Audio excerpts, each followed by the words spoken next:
भोग लगाते हैं। मंगला बोली तो मैं तैयारी करती हूँ, तुम जाओ गुरुजी को लेकर आना। मंगला गई, वृंदावन आई, गुरुजी को पकड़ा, गुरुजी से कहा गुरुजी हमारी कुटिया पे चरण रखो, हम आपको भोजन करा के कुछ दान दक्षिणा देना चाहते हैं। गुरुजी को लगा अच्छी दान दक्षिणा मिल जाएगी, सो गुरुजी बोले ठीक है चलो। अब वो मंगला आज अकेली आई थी, सुमंगला काम पे लगी थी तैयारी पे। गुरुजी चले, सुबह का वक्त था। अब गुरुजी यमुना के तट पर पहुंचे तो गुरुजी ने देखा कि वहां कोई नाव तो थी नहीं। तो गुरुजी ने मंगला से कहा बेटी तुम हमें बिना नाव के उस पार कैसे लेकर जाओगी? मंगला ने कहा गुरुजी आपने ही तो हमें सबसे बड़ी नौका प्रदान की है। कौन सी नौका? गुरुजी हम जैसे रोज पार होते हैं। अच्छा, मंगला को लगा कि जब हम इनकी चेली होकर पार कर लेते हैं तो हमारे गुरुजी तो गुरुजी हैं। तो अब मंगला यमुना के तट पर, वहां पे नाव तो थी नहीं, वो दूसरे घाट से जाती थी, गुरुजी को वहीं से ले जाने लगी, क्योंकि नाव का घाट अलग था और अब उनको तो नाव की जरूरत थी नहीं। तो वो मंगला राधे श्याम जपती और वो पानी में जाकर खड़ी हो गई। पलट कर देखा तो गुरुजी किनारी खड़े हैं। अब आवाज रहा गुरुजी आओ राधे श्याम आओ राधे श्याम राधे आओ। अब गुरुजी को लगा हो सकता है कि ये बहुत गरीब है, शायद नाव का खर्चा उठा नहीं पाएगी, तो जहां पानी कम है वहां से मुझे ले जाना चाहती है। तो गुरुजी ने अपनी धोती ऊपर की और पांव रखा, उनको लगा यहाँ पत्थर होंगे और ये पत्थर में खड़ी है। और गुरुजी ने जैसे ही पांव रखा तो गुरुजी कमर तक पानी के भीतर, गुरुजी पानी में डूब गए। अब जैसी आवाज आई तो उसने पलट कर देखा और पलट कर देखा सो गुरुजी पानी में कमर तक डूबे हुए। अब वो दौड़ कर आई, पानी में चल रही है राधे श्याम अच्छा वो भी नाम जपना नहीं छोड़ रही है, क्योंकि नाम के बल पर ही तो खड़ी है। नाम जपना छोड़े सो वो भी डूब जाए। अब वो नाम नहीं छोड़ रही है, वो जप रही है राधे श्याम और आई गुरुजी के पास। अब गुरुजी आश्चर्य, हे भगवान ये तो पानी में चल रही है। गुरुजी समझे कि ये कोई चुड़ैलन है, क्योंकि पानी में कोई इंसान कैसे चलेगा। अब उसने गुरुजी का हाथ पकड़ लिया, मंगला ने हाथ पकड़ा और वो हाथ पकड़ के ले जाने लगी। और जब ले जाने लगी गुरुजी समझ गए यहाँ कोई पत्थर वत्थर नहीं है, बड़ी गहरी यमुना है। अब वो समझ गई ये पानी में चल रही है। अब गुरुजी थर थर कांपने लग, छोड़ दो, अरे बेटी छोड़, हमने क्या बिगाड़ा है तेरा, तू हमें कहाँ मारने ले जा रही है। अब गुरुजी ने प्यार से समझाया, वो बस यही कहे राधे श्याम। गुरुजी समझ गए हे भगवान बीच यमुना में ले जाकर छोड़ेगी और हमसे तैरना भी नहीं आता। अब गुरुजी ने थोड़ी धमकी दी, सुन मेरा बेटा पुलिस में है, यदि तूने हाथ नहीं छोड़ा जेल में डलवाऊंगा। हाँ क्या बिगाड़ा है हमने तेरा, हमें यमुना में क्यों डुबाना चाहती है। अब वो कुछ ना कहे, बस यही कहे राधे श्याम। जब गुरुजी हाथ छुड़ाने लगे तब उस मंगला ने कह दिया गुरुजी बोलो राधे श्याम, गुरुजी बोलो राधे श्याम, गुरुजी बोलो राधे श्याम, गुरुजी बोलो राधे श्याम। यमुना क्या भव सागर से भी हो, यमुना क्या भव सागर से भी यही मंत्र सो काम। गुरुजी बोलो राधे श्याम, गुरुजी बोलो राधे श्याम, गुरुजी बोलो राधे श्याम, गुरुजी बोलो राधे श्याम।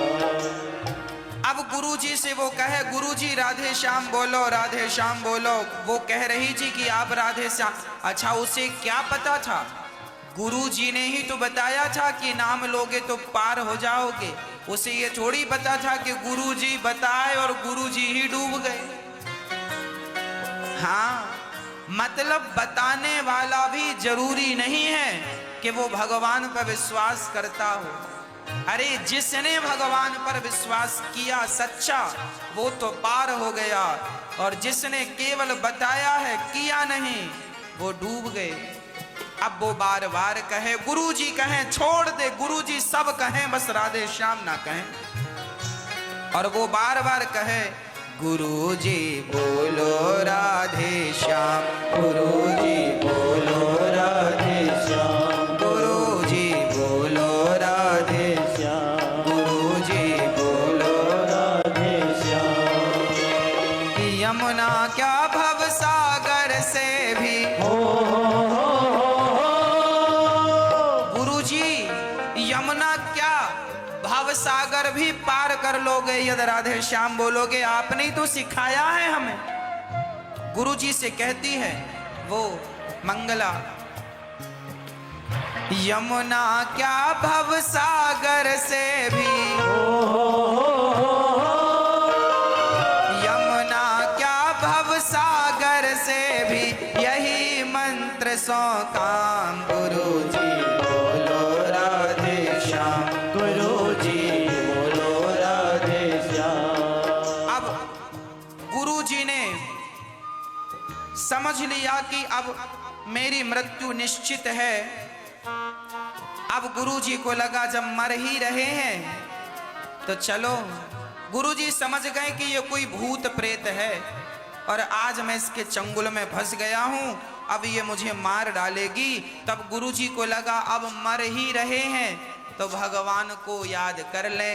तो गुरु जी ने कहा, उबारो राधा वर घनश्याम, उबारो राधा वर घनश्याम, उबारो राधा वर घनश्याम, उबारो राधा वर घनश्याम। यमुना क्या भव सागर से भी,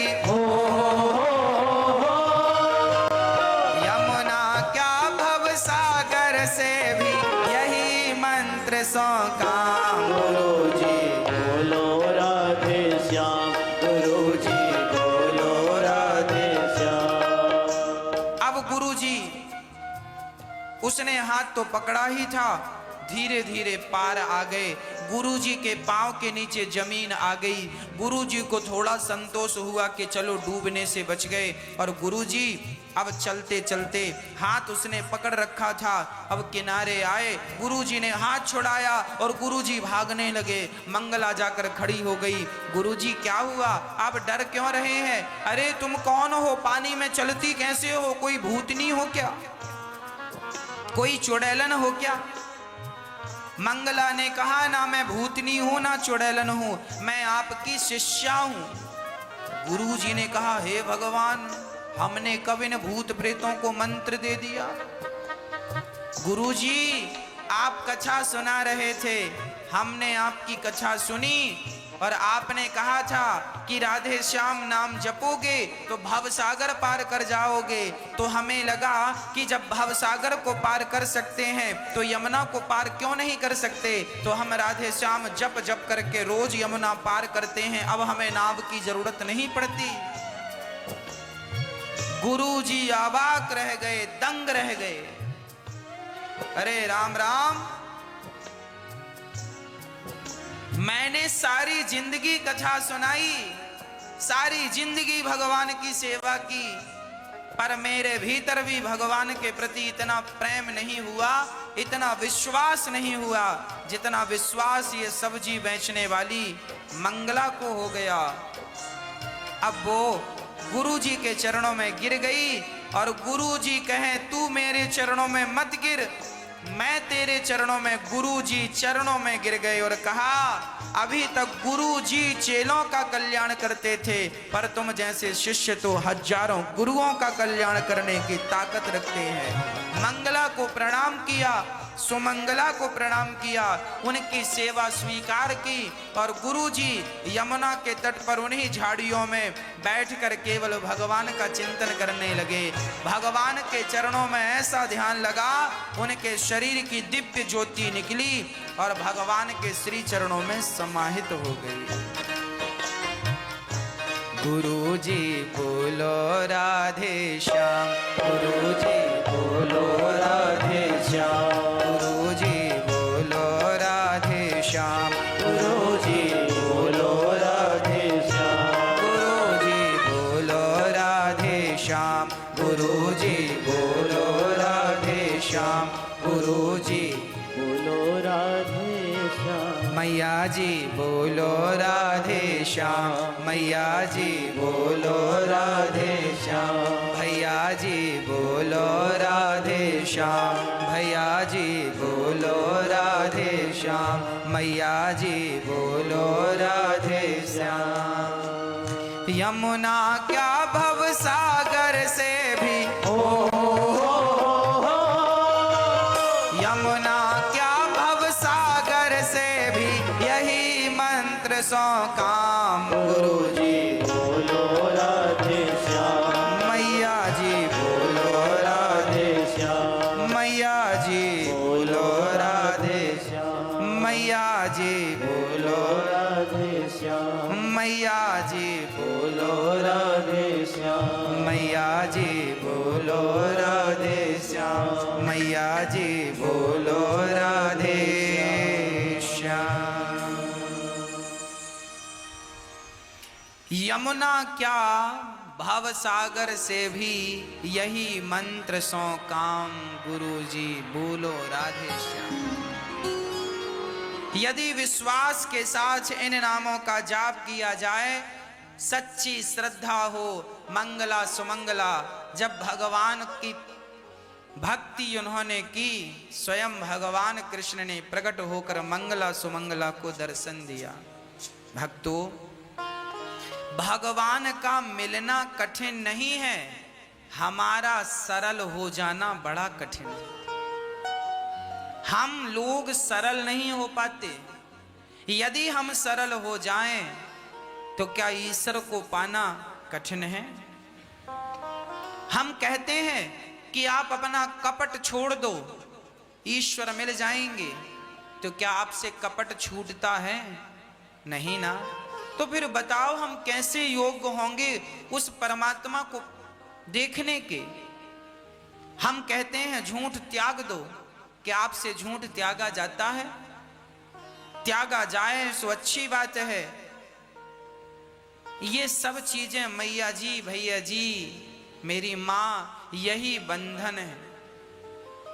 इसलिए कहता हूं, सब छोड़कर एकाग्र चित्त से केवल कृष्ण का चिंतन, हे कृष्ण, हे कृष्ण, आप ही हमारे सर्वस्व हैं, तुम ही माता हो, तुम ही पिता हो, हे श्याम सुंदर, आप ही हमारे सब कुछ हैं, हमारा आपकी सिवा इस धरती पर कोई नहीं है।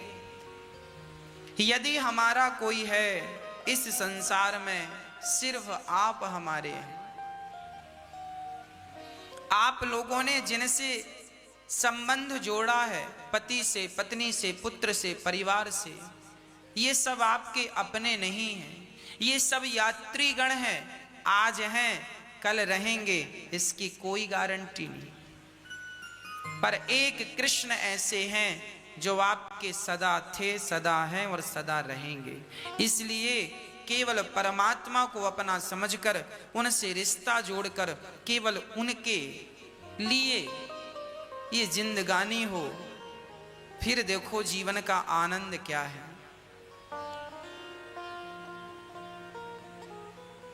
अभी ये बीमारी चल गई है कोरोना, जानते हो इस कोरोना से क्या पता चल रहा है? हम कहते हैं ना कि संसार में अपना कोई नहीं है, इस कोरोना से पता चल गया। अभी मैंने सुना कुछ दिन पहले कि एक गांव में एक व्यक्ति की कोरोना से मृत्यु हो गई। जब मृत्यु हुई तो उसके कोई रिश्तेदार नहीं आए, यहां तक कि ये स्थिति उत्पन्न हो गई कि उस लाश को कांधा देने वाला भी नहीं मिला। सब डर रहे थे, इनको छुएंगे हमें भी कोरोना हो जाएगा। बात भी सही है, ऐसे व्यक्ति को छूना भी नहीं चाहिए, पर देखो बीमारी के माध्यम से ही ये बात समझ आ रही है कि आज इस प्रकार की स्थिति है कि कोई मर जाए तो उसे उठाने के लिए भी लोग जल्दी से तैयार नहीं हो रहे। इसलिए कहता हूँ बीमारी अपनी जगह है, परंतु आप भगवान को किसी भी हाल में ना विसारिए। सच्ची बात यही है, संसार के लोग ना आपके कभी थे ना कभी हैं। संसार के लोग सिर्फ फॉर्मेलिटी करते हैं।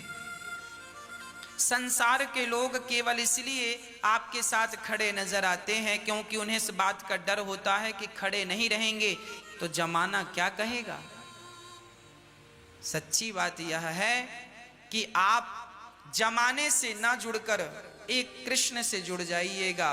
कहते हैं हाथी के पांव में सबके पांव आ जाते हैं। पेड़ की जड़ में पानी डाल देने से समूचे वृक्ष का सिंचन हो जाता है। उसी प्रकार एक कृष्ण के चरण पकड़ लेने से, एक कृष्ण का सहारा, एक कृष्ण को अपना सब कुछ बना लेने से, एक कृष्ण से रिश्ता बना लेने से सबके रिश्ते ठीक हो जाते हैं, बन जाते हैं। हमने भगवान से रिश्ता तोड़कर संसार से रिश्ता जोड़ा तो क्या जोड़ा? अरे जगत से नाता तोड़कर जगन्नाथ से नाता जोड़ दो। हमारे ऋषि मुनि कह गए हैं, नाता एक राम जी से दूजा नाता तोड़ दे, आशा एक राम जी की दूजी आशा छोड़ दे। आनंद से जियो आनंद से मरो, भगवान से रिश्ता होगा तो आनंद होगा, भगवान से रिश्ता नहीं होगा सब बेकार लगेगा, व्यर्थ लगेगा। इसलिए एक परमात्मा को, एक कृष्ण, सिर्फ एक, केवल विश्वास की जरूरत है। सरलता और सहजता मंगला और सुमंगला जैसी हो तो भगवान रीझ जाते हैं, पांव सीधा कर लेते हैं, नदी को पार करा देते हैं। परंतु पूतना जैसा कपट यदि अंदर होगा तो भगवान पूतना जैसों को देखना भी पसंद नहीं करेंगे, क्योंकि भगवान ने स्पष्ट कह रखा है, निर्मल मन जन सो मोहि पावा, मोहि कपट छल छिद्र ना भावा। भगवान ने कहा मुझे निर्मल मन चाहिए, जिसका हृदय सरल है, सहज है, बिल्कुल कपट रहित है। मेरे अंदर यदि कोई बुराई है, मैं जैसा हूं मैं वैसा आपके सामने हूं। यदि मेरे अंदर कोई बुराई है तो मैं कह देता हूं कि मेरे अंदर ये बुराई है। मैं कामी हूं सो मुझे कहने में बुराई नहीं है, मुझे कहने में कोई लज्जा नहीं है कि मैं कामी हूं। कह देता हूं अपने श्याम सुंदर से, प्रभु मेरे अंदर भी वासनाएं, दुर्वासनाएं बहुत हैं और ये बहुत परेशान करती हैं। हे श्याम सुंदर, इन बुराइयों को, काम जैसी बुराई, वासना जैसी बुराई को मैंने बहुत कोशिश की कि इसे समाप्त कर दूं, पर ये मेरे वश की नहीं है। जब तक आपकी कृपा ना हो इन्हें जीता नहीं जा सकता।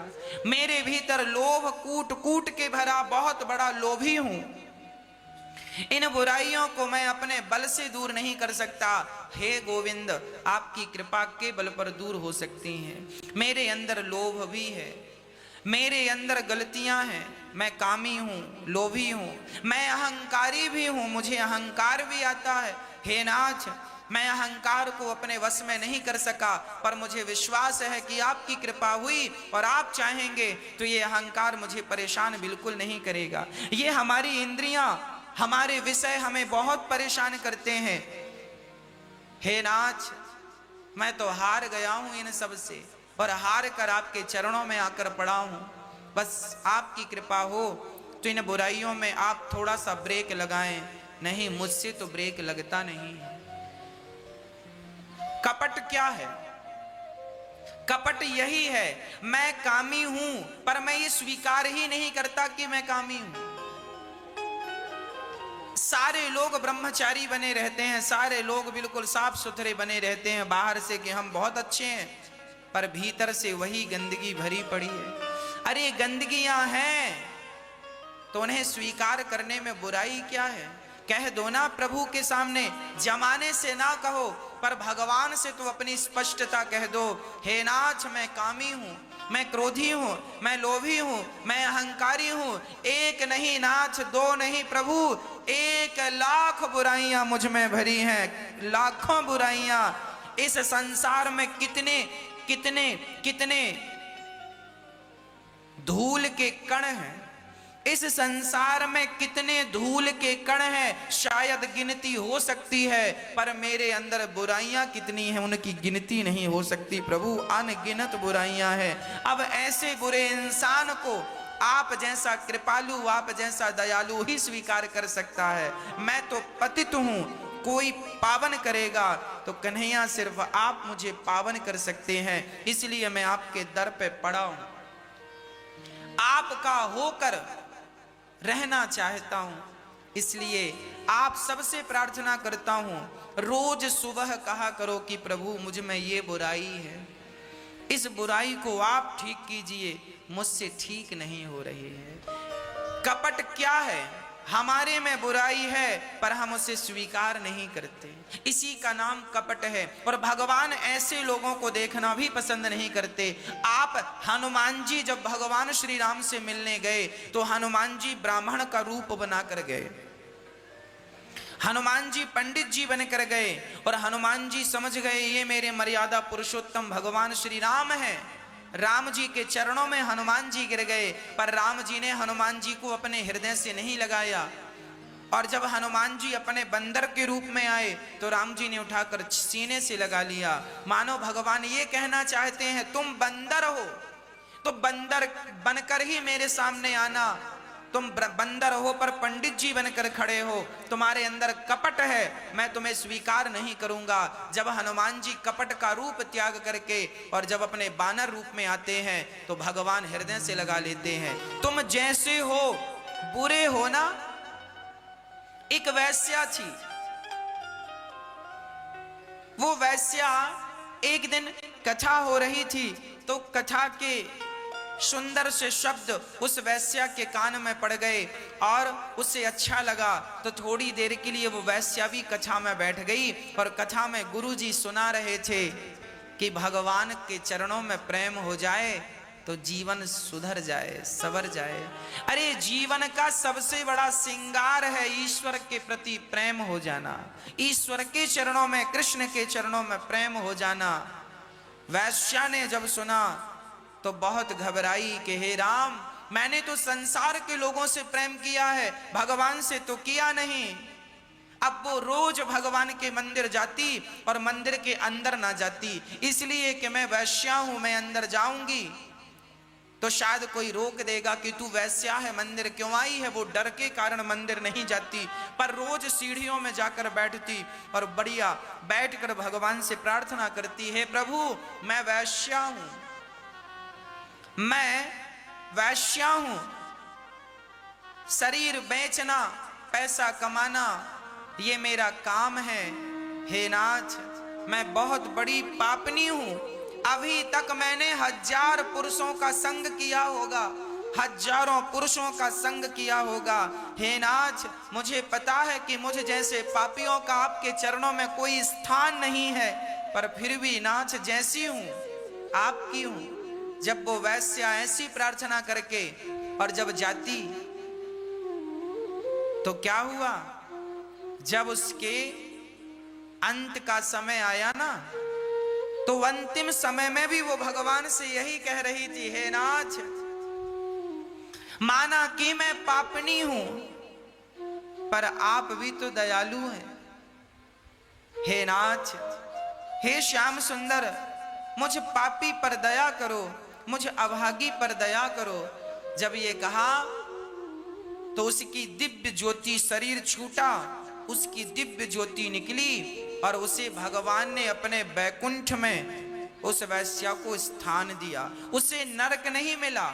क्यों नहीं मिला? क्योंकि वो वैश्या थी और वो स्वीकार करती थी कि हाँ मैं ऐसी हूं। अब वो वैश्या थी और अपने आप को सती सावित्री कहलाए, ये कपट हो जाता। और ऐसे कपटियों को भगवान कभी देखना भी पसंद नहीं करते। इसलिए तुम जैसे हो वैसे ही भगवान के चरणों में चले जाना, गलती स्वीकार कर लेना और भगवान से कहना, नाथ ऐसी शक्ति देना कि अब ये गलतियां, ये अपराध मुझसे ना हो। भगवान जरूर देखेंगे, भगवान उन पर जरूर कृपा करते हैं, उनको जरूर अपने चरणों में स्थान देते हैं जो निष्कपट हैं, निष्कपट हैं। इसलिए आपसे मेरी एक छोटी सी विनती और प्रार्थना है, आप अपने भीतर का कपट जरूर दूर कर दीजिए, साफ सफाई कर लीजिए, अपने मन को निर्मल कर लीजिए और भगवान के चरणों में दृढ़ विश्वास रखिए। यदि विश्वास है तो उदास मत रहिएगा, भगवान जरूर आपको पार लगाएंगे। जब विश्वास रखता है जीवात्मा तो भगवान उसके विश्वास को तोड़ते नहीं हैं।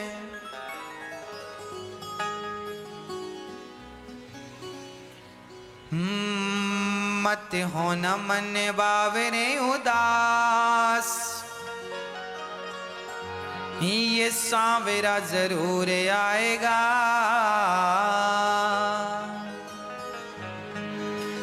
मन में रखना विश्वास, ये सांवरा जरूर आएगा।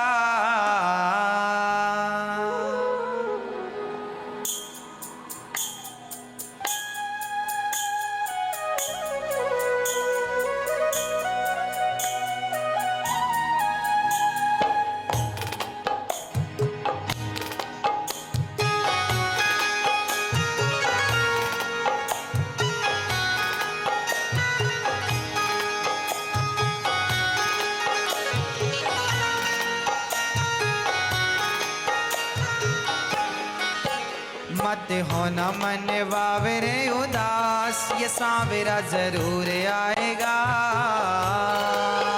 मत हो न मन बावरे उदास, ये सांवरा जरूर आएगा। मन में रखना विश्वास, मन में रखना विश्वास, ये सांवरा जरूर आएगा। मन में रखना विश्वास, ये सांवरा जरूर आएगा। मत हो न मन बावरे उदास, ये सांवरा जरूर आएगा। मत हो न मन बावरे उदास, ये सांवरा जरूर आएगा।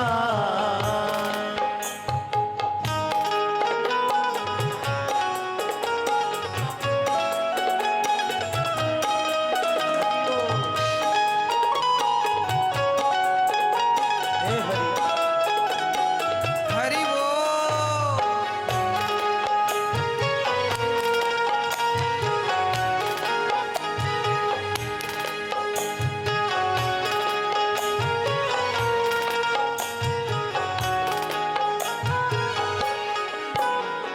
डोले नैया तेरे हाथों में न पतवार हो,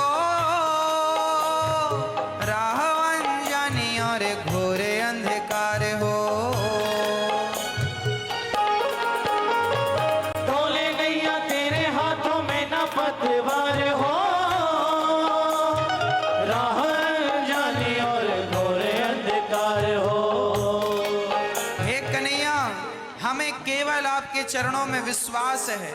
हमारी नौका तो डगमग डगमग डोल रही है, अंधकार से भरा हुआ मार्ग है। यदि हमें इस अंधकार से कोई पार लगाएगा तो केवल आप। मैं हर व्यक्ति से, हर प्राणी से निवेदन करता हूं, आखिरी श्वास तक विश्वास बनाए रखिए। पता नहीं परमात्मा कब आपका विश्वास बचाने आ जाए, कब आपके विश्वास की रक्षा करने आ जाए।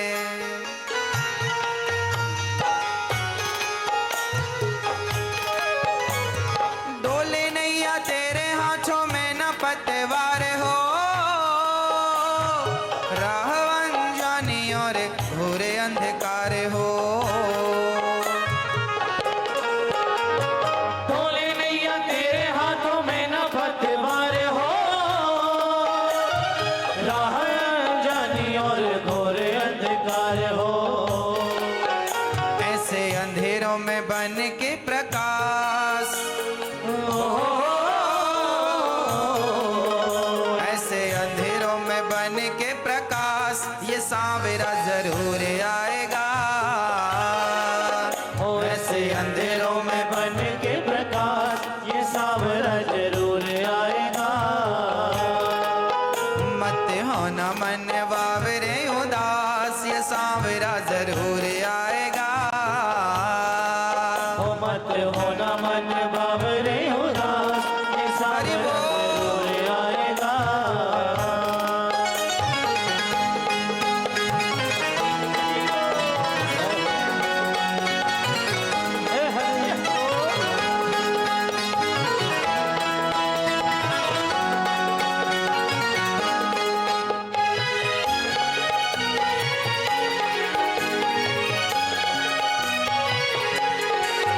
तेरी लाज नहीं जाने देगा इतना तू जानना, कसौटी पे डटे रहना, हार नहीं मानना। तेरी लाज नहीं जाने देगा इतना तू जानना, कसौटी पे डटे रहना, हार नहीं मानना। यदि विश्वास है तो मेरे भगवान, जैसे द्रौपदी की लाज भगवान ने लुटने नहीं दी, आपकी लाज भी वो बचाएंगे। बस विश्वास बनाए रखिएगा, अंतिम समय तक विश्वास टूटे ना। भगवान सबके रक्षक हैं। हाँ,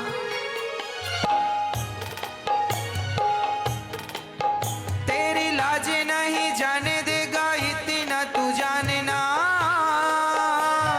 कसौटी पे डटे रहना, हार नहीं मानना।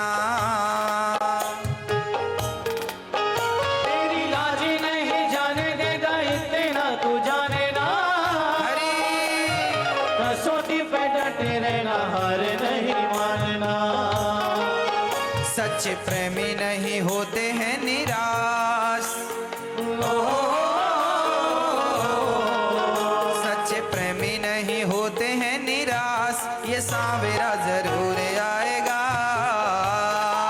ओ सच्चे प्रेमी नहीं होते हैं निराश, ये सांवरा जरूर आएगा। मत होना मन बावरे उदास, ये सांवरा जरूर आएगा। ओ मत होना मन बावरे उदास, ये सांवरा जरूर आएगा। हरि बोल।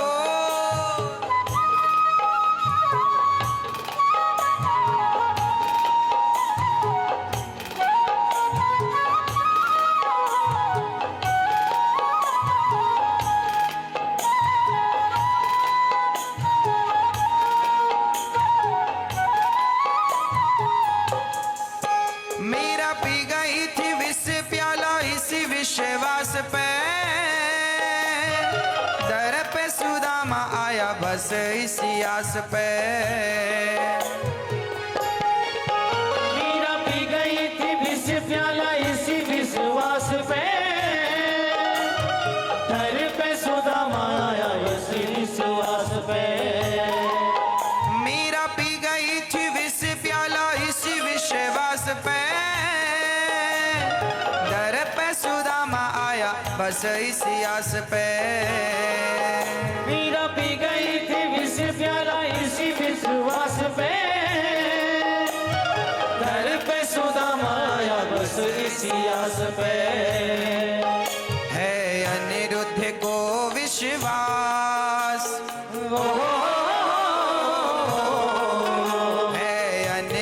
को विश्वास ये सांवरा जरूर आएगा।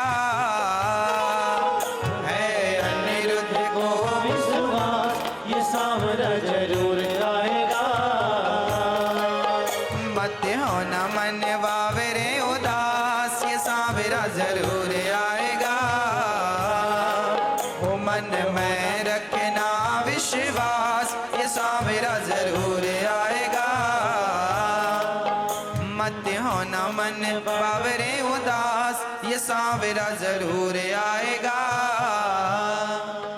मन में रखना विश्वास ये सांवरा जरूर आएगा।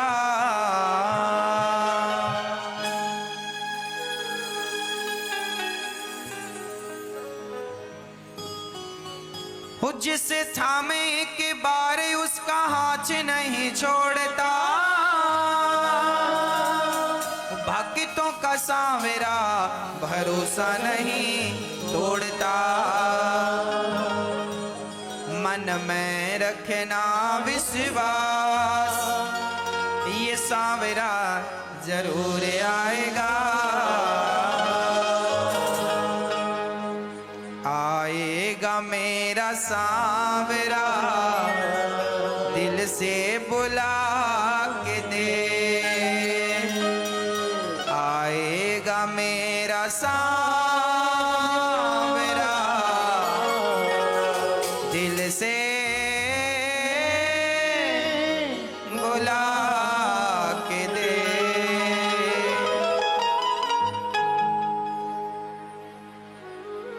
यदि जीव का विश्वास है तो परमात्मा दूर नहीं है।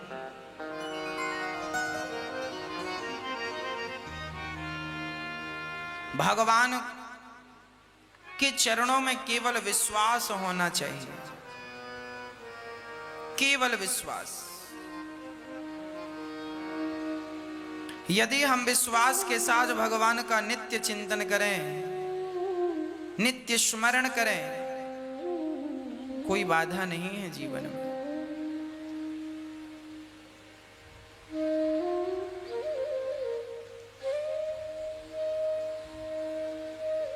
एक मोची था, जूता सिलने का काम मोची भाई करते थे। उनके घर के सामने उनके आंगन में एक छोटा सा गड्ढा था। उस गड्ढे में एक सुंदर सा कमल खिला हुआ था। तभी वहां से कोई राजा की सवारी निकली और उस राजा ने उस कमल के पुष्प को देखा। राजा ने मोची को बुलाया, भैया ये कमल हमें बड़ा अच्छा लगा। आगे हम एक संत जी के दर्शन करने जा रहे हैं, बड़े तपस्वी भगवत प्राप्त संत हैं। हम उनके चरणों में ये पुष्प चढ़ाना चाहते हैं। बताओ तुम इसका क्या मूल्य लोगे?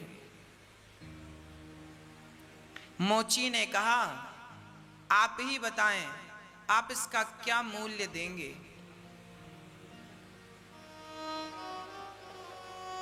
राजा ने कहा, मैं 5 स्वर्ण मुद्रा देता हूं। मोची को लगा, एक कमल की 5 स्वर्ण मुद्रा। मोची को लगा जरूर इस कमल में कोई खास बात है। मोची ने कहा, ना, मैं इतने कम दाम में नहीं दे सकता। राजा ने कहा, कोई बात नहीं, 100 स्वर्ण मुद्राएं ले लो। मोची को लगा, एक कमल की 100 स्वर्ण मुद्राएं, जरूर इस कमल को उन संत जी के चरणों में चढ़ाने का जरूर कोई बड़ा फल है। मोची ने कहा, मैं इतने में भी नहीं देता। राजा ने कहा, कोई बात नहीं, मैं तुम्हें 1000 स्वर्ण मुद्राएं देता हूं। मोची ने कहा, ना, अब मुझे बेचना ही नहीं, राजा ने कहा मैं तुम्हें 1,00,000 स्वर्ण मुद्राएं देता हूं, ये कमल का पुष्प मुझे दे दो। मोची ने कहा राजा साहब मैं इसे बेचना ही नहीं चाहता। राजा ने कहा 2,00,000 स्वर्ण मुद्राएं ले लो। मोची ने फिर वही जवाब दिया मैं इसे बेचना ही नहीं चाहता।